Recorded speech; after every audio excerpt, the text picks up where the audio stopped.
24 hours. How is it possible that some people achieve so much in 24 hours while others struggle? When it's obvious that everyone has the same 24 hours. Well, the science showed there's an unconventional but proven way how you can get way more done in 24 hours. And it's the ultimate hack for peak performance and work-life balance. My name is Ante, and on this channel, you will learn how to become way more productive whilst also making way more money. Proven by a bunch of science. I want to mention Tim Ferriss' story. If you don't know who's Tim Ferriss is a productivity expert who wrote 5 New York Times best-selling books, who has a podcast with more than $1 billion, who is a very successful entrepreneur, straight up. And he was somebody who also worked 7 days a week, 15 hours a day. And he would actually make only $40,000 a month. So not some crazy figure for so much work. But that same guy made the transition to making $80,000 per month and not only work less. So as I said, 15 hours a day, 4 hours a week, not day, a week. Yes, you heard that correctly. So how did he do it? As I said, he was hopeless. He literally would wake up, do the phone calls for New Zealand. Then he would later do phone calls for Europe. And later, at the end of, in the evening, for US. He had a sports supplement company at the time. How did he do it? And how can you do the same? How can you make way more money whilst working way less the same way he did? That's why I'm telling you this. Now, when you know why you want to know this, how do you actually do this? And what is this about? He came upon one day on a principle called Pareto principle. It states that 80% of results come from only 20% of actions. Meaning you only need to do 20% of actions to accomplish 80% of results. But that also means that 80% of things you do only give you 20% of results. So you should, well, guess what? Remove them if you can, or at least do them as least as possible and do way more of these 80-20 actions. So that's how he did. This is the most important thing that he did, because as he says in his book, 4 Hour Work Week, what you do is infinitely more important than how you do it. So how do you actually do this? He taught me that too. And that is, actually imagine you are the doctor and he's sitting across you and he's telling you, you had a heart attack. Imagine if you could work only 4 hours a week. What would you do? How would you pull it off? This is only for 2 months after the surgery that you just had. This is not forever. But for 2 months after surgery, you gotta stick with this. How would you do it? I hear you already, your mind like saying this is crazy, this is a fairy tale, this is not possible, and so on and so forth. But imagine this is a reality. I'm not saying that you're actually going to do this. Don't worry, okay? Chill. I'm saying if this was reality, what would you actually do in order to do it? And you'll realize that there are things that you could do in order to actually make it happen. There are some things that are more important than others, and you will identify which are these. If you actually take a few minutes or hour, however much it takes for you to actually figure out what would you do if you actually had to work for only 4 hours a week, but it probably takes only a few minutes. And if you actually do this, you'll realize this is the most important thing. I should do this not for 4 hours a week, but I should do this every single day. I should do this way more often. And I should do this way less of these stupid things that are giving me barely any results.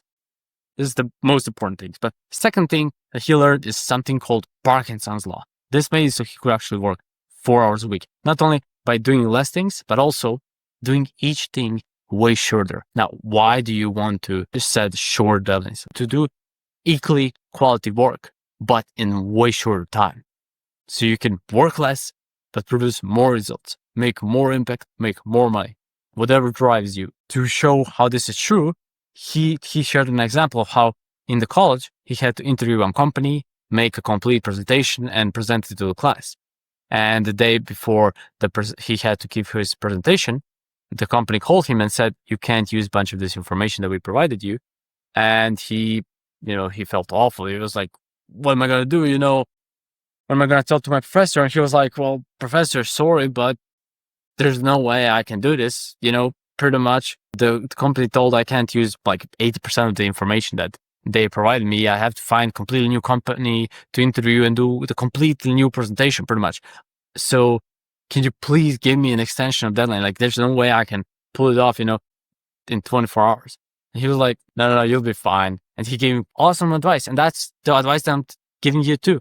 It's called Parkinson's Law. As I said, work expense till the time that you allow it. Guess what? Tim Ferriss did the best piece of work he did in whole college, in whole 4 or 5 years, however much he went to that college, in those 24 hours. Literally, he did best piece of work. What this tells you, that you have unrealistic deadlines. You should set impossibly short deadlines to whatever you're doing, pretty much.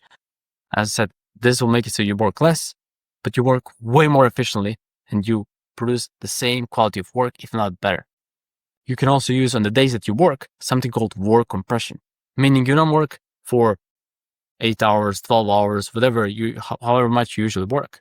You want to divide that number by 2.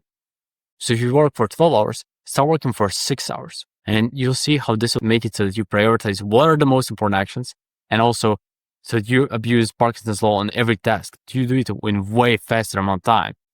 And if you actually stick to this, you set an alarm every single day. So you work from 8 to 2, for example. And at 2 p.m., alarm goes off, work compression, stop working no matter what you're doing right now. You'll see that this will actually increase your productivity like crazy, like nothing else, pretty much. And the third thing is something that I heard from so many people, and it's environment is so important.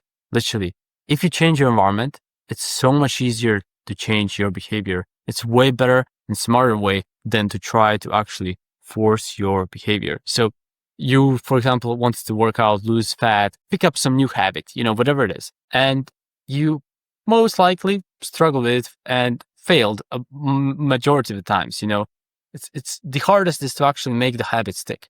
Well, you were probably focusing on just on the actions. Imagine if you, when you wanted to eat more healthily, you removed all the junk food from your house.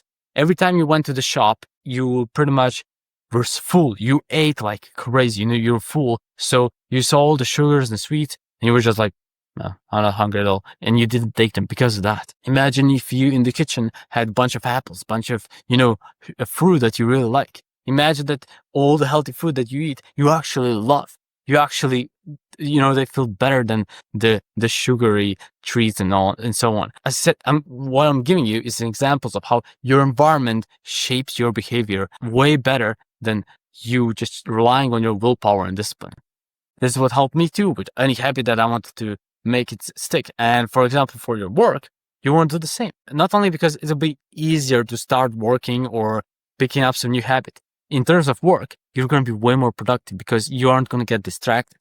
Every time somebody distracts you, it takes you a certain amount of time to get back to what you were doing. But you're not getting distracted. You're going to produce way more results in the same amount of time. One person can work 4 hours a day. One person can work 16 hours a day. But if this person doesn't get distracted once, and this person is getting distracted every 10, 15 minutes, they're probably going to do the same amount of work. If this guy's not even going to do more work than this guy. Because he didn't get distracted, he was focused. You see how focus is like a multiplier on your productivity. So now when you know why you want to do this, how do you actually do this? Well, you install something called Freedom, and this helps you set on your phone and your PC, laptop, whatever you use.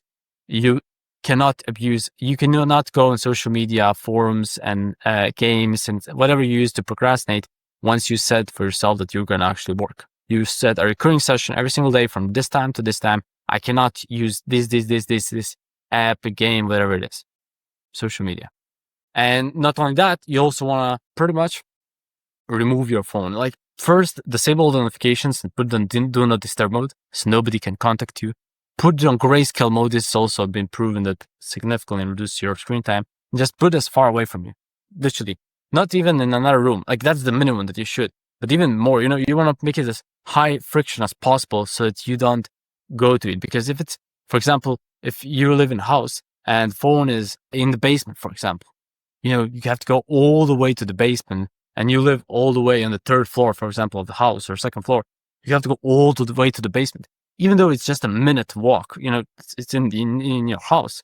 But because of that slight friction, you're way less likely to actually go and pick it up, See how by changing just your environment, you're literally going to be way more productive. Imagine, compare that, your phone being in basement to being next to you, literally on your desk. Who is way more likely to pick up his phone? Well, the guy who has it on his desk, obviously.